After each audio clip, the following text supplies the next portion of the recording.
आणि यापुढची बातमी राजकारणात नाही।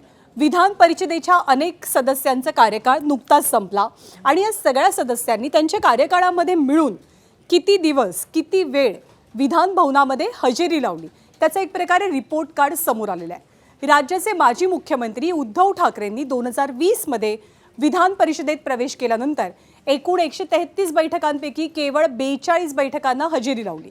त्यामुळे त्यांची उपस्थिती केवळ 31.58% असल्याचं आकडेवारीतनं समोर आलंय। उद्धव ठाकरे मुख्यमंत्री असताना कोरोना काळात त्यांनी वर्क फ्रॉम होम केल्याची टीका अनेकदा शिंदेंच्या शिवसेनेकडनं केली जाते। त्यामुळे आता ही आकडेवारी समोर आल्यावरती उद्धव ठाकरेंच्या राजकीय विरोधकांना त्यांच्या उपस्थितीवरनं एक आयता मुद्दा मिळालाय टीकेसाठी। सोबतच भावना गवळी आणि रामराजे नाईक निंबाळकर यांनी सलग 3 अधिवेशनांमध्ये एकदाही उपस्थिती दर्शवली नसल्याचं आकडेवारीतनं समोर आलंय। तर मनीषा कायंदे, जगन्नाथ अभ्यंकर, सुधाकर आडबाले यांनी अनेक अधिवेशनांमध्ये 100% उपस्थितीची नोंद करत उल्लेखनीय कामगिरी बजावली आहे। उद्धव साहेब अधिवेशनात एकदा जरी आले तरी मला असं वाटतं 20 दिवसाचं काम 30 दिवसाचं काम एका दिवसात करू शकतात, एवढी क्षमता त्यांच्यात। 133 बैठका होतात, त्यातल्या 42 बैठकीला त्यांची हजेरी होती। मी काय सांगितलं, उद्धवजी ठाकरे साहेब आले नसतील तर आम्ही होतो ना शिवसैनिक। त्यांची बाजू, त्यांची भूमिका, त्यांचं जे काय म्हणणं आहे ते मांडायला आम्ही होतो सभागृहात। अनेकांच्या अशा उपस्थिती आहेत की ज्या वेळेला ते उपस्थित होते त्या वेळेला त्यांनी मुंबईकरांसाठी, महाराष्ट्रासाठी किंवा देशहिताच्या अनेक निर्णय त्यांनी ते मांडले। त्यांच्या एकंदर प्रकृतीची जर हे पाहिलं, तो जो पिरियड पाहिला तर तो काउंट केला जात नाहीये आणि त्यांनी रितसर त्यावेळेला पत्रही दिलेली आहे। पण जाणून बुजून आजही एवढं सगळं मिळूनही उद्धवजींचीच भीती वाटते, याचाच अर्थ डर अच्छा है।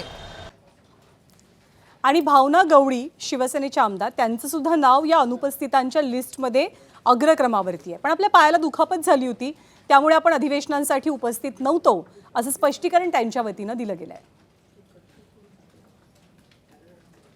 या अधिवेशनाला उन्हाळी मी उपस्थित यासाठी नाही राहिले की माझ्या पायाला जखम झाली होती आणि ती जवळजवळ महिना सव्वा महिना मला ती जखमच बरी झाली नाही। आता ती चांगली वाटलं तर मी आपल्याला टीव्हीवरती पण दाखवू शकते, काही अडचण नाही।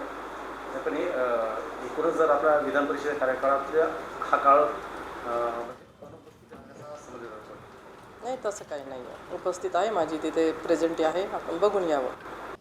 आणि यापुढची बातमी आहे राष्ट्रवादी काँग्रेस संदर्भातली। राष्ट्रवादी काँग्रेस पक्ष आणि त्यांच्या अध्यक्षांचं पत्र यावरनं निर्माण झालेला वाद सध्या कमालीचा चर्चेत आहे। कारण सुनेत्रा पवारांनी अजित पवारांच्या राष्ट्रवादी पक्षाची धुरा सांभाळल्यानंतर पाठवलेल्या 2ही पत्रांवरनं संभ्रम पाहायला मिळतोय। पहिली तारीख आहे 26 फेब्रुवारी 2024 या दिवशी सुनेत्रा पवारांची राष्ट्रीय अध्यक्षपदी निवड झाली। त्यावेळी प्रफुल्ल पटेल यांची राष्ट्रीय कार्याध्यक्षपदी आणि सुनील तटकरेंची महाराष्ट्र प्रदेशाध्यक्षपदी पुनर्नियुक्ती जाहीर झाली। पण 10 मार्च 2024ला निवडणूक आयोगाला एक पत्र गेलंय आणि या पत्रात पटेल आणि तटकरे यांच्या नावांसमोर कोणत्याही पदाचा उल्लेखच नाहीये। त्यानंतर मग 29 एप्रिलला पुन्हा एकदा सुनेत्रा पवारांच्या सहीचं नवं पत्र समोर आलं आणि आश्चर्य म्हणजे याही पत्रात तटकरे हे प्रदेशाध्यक्ष आणि पटेल हे राष्ट्रीय कार्याध्यक्ष असल्याचा कोणताच उल्लेख पाहायला मिळाला नाही। मात्र 26 फेब्रुवारीच्या राष्ट्रीय कार्यकारिणीच्या बैठकीतील तटकरे आणि प्रफुल्ल पटेल यांच्या नियुक्तीचे व्हिडिओज सोशल मीडियात व्हायरल होतात। त्यामुळे आयोगाला पाठवलेली पत्र ग्राह्य धरायची की राष्ट्रीय कार्यकारिणीमधला निर्णय, असं संभ्रम पाहायला मिळतोय। दरम्यान पक्षातच बिघडलेली घडी सावरण्यासाठी शरद पवारांनी आता पुढाकार घ्यावा अशी मागणी पक्षातनं होत असल्याचं कळतंय।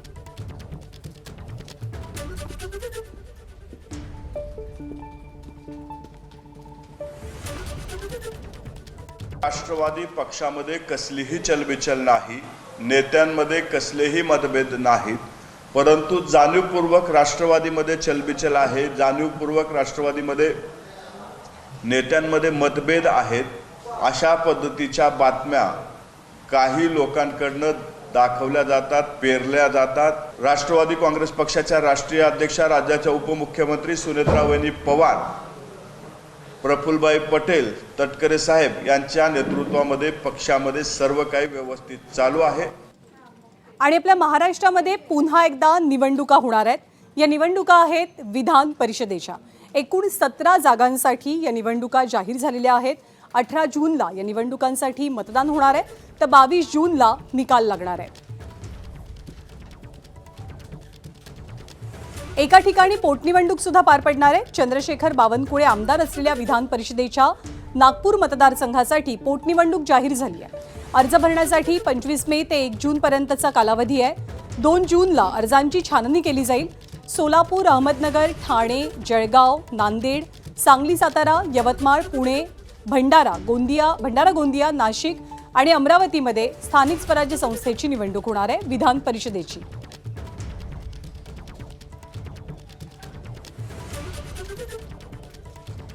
तर या निवडणुकांचा कार्यक्रम नेमका कसा आहे त्यावरती आपण एक नजर टाकूया. विधान परिषदेच्या निवडणुकीचा कार्यक्रम, अधिसूचना 25 मे, अर्ज भरण्याची शेवटची तारीख 1 जून, उमेदवारी अर्जांची छाननी 2 जून, अर्ज माघारीची मुदत किंवा शेवटची तारीख 4 जूनची आहे. 18 जूनला सकाळी 8 वाजल्यापासून दुपारी 4 वाजेपर्यंत मतदान पार पडेल आणि 22 जूनला मतमोजणी होणार आहे.